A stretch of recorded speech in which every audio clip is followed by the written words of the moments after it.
bananchi igoro yebibande byekerero genderete imensi ya Kenya nigo ritkolia rero abamenyi korwasi sub county ya Kisii South bakora wa nomo deputy county commissioner Grace Auma batwarege ikaro imeyo muchiosu neka erio gusanga ebirengerero byabo nigo yarokana buna egatia bananchi nigo baba bagokoboko enko gotupotumekibwe bande byekerero cinga kinonya nabo abande barokana kwamereria sate bobuna nigo erabe egurbenene go chiasaba Kenya. Today we had a public participation exercise and we called all the opinion leaders from the Waturetis, the heads of department, the security officers, the Ngaos, all were here.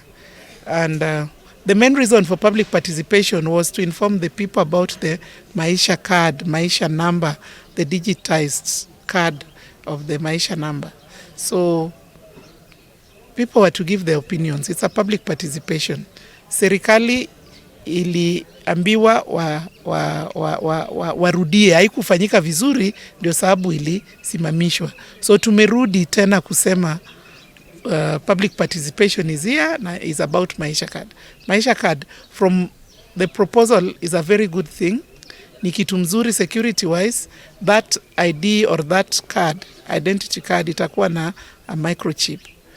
Hata wakora wengi hawataweza kupenya wachukue data zetu kufanya uhalifu.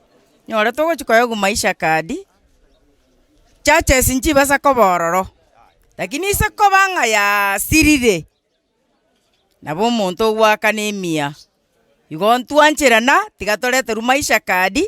Ebenga nero ekadi ya motogo chigotwara ekobogorie ebintu byonsipi. Asengi tutaramanye sego toyira na ande twaliwe.